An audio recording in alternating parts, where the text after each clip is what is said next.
Needles and pins.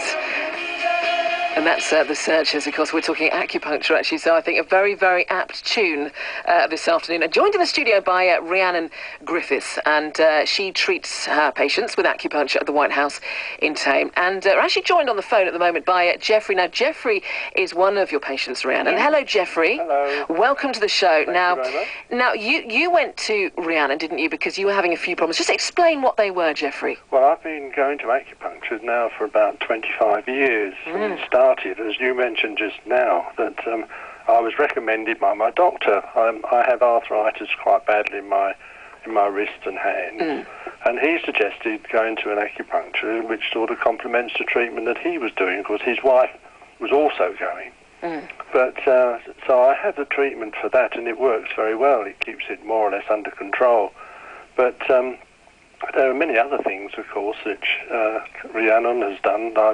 I have catarrh quite badly, and to a few judicious needles in various spots, that seems to help that along. Now, you've been having it, as you explained, for 25 years, Jeffrey, but can you just take us back to the first time that you had it? I mean, how long did it take before you actually got the benefits of acupuncture? Well, it's pretty instantaneous, actually. I mean, by the time I'd gone from the surgery back home, you sort of feel the benefit of it.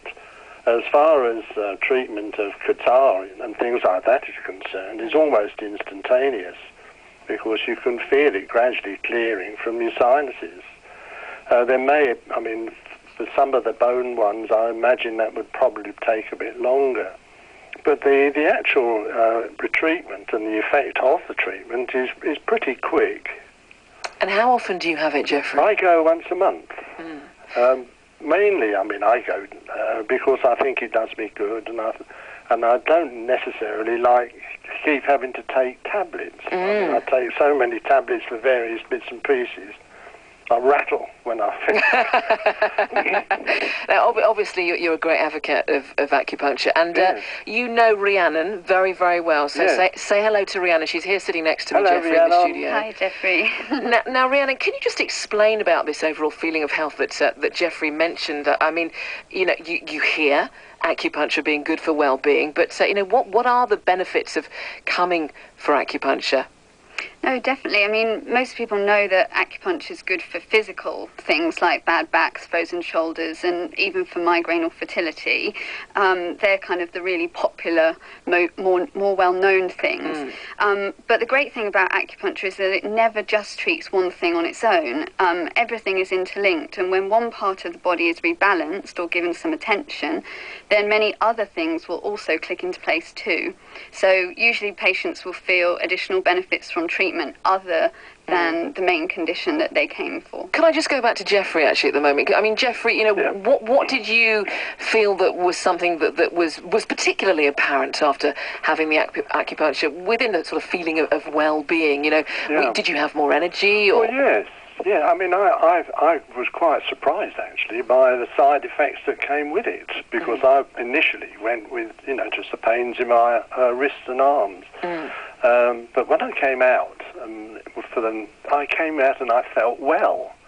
The only thing that I can liken it to, really, is the fact that you get a bit of furniture that looks a bit dull, and by the time you polish it up, it's all bright and shiny. I'm sure you're nothing like a sideboard or anything like that, Jeffrey. Well, I hope not.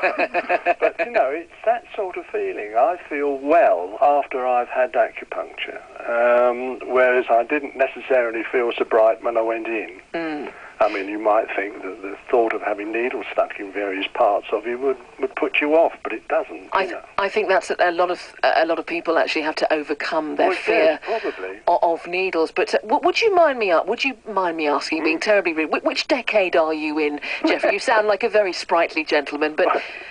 Well, I'm 79, actually. Are you really, Jeffrey? Yes, Well, you don't sound 79 at all. And Rhiannon is smiling from ear to ear. She's beaming because obviously she agrees with me that you are a very sprightly gentleman indeed. So obviously acupuncture is having a great benefit to your lifestyle, of course, and your well-being. But Rhiannon, can I just ask you, if Jeffrey ceased to have that, if he didn't come to you once a month, how would he feel then? Would the benefits maybe decrease?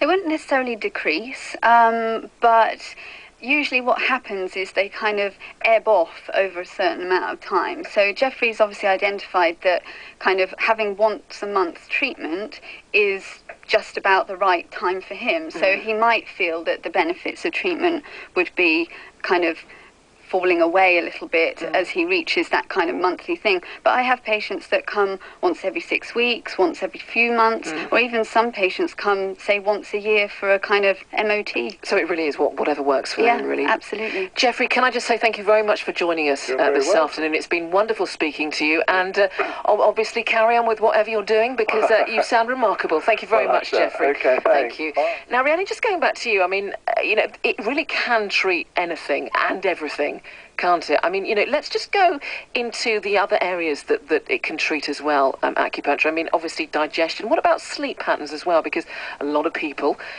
don't sleep very well at night. No, definitely.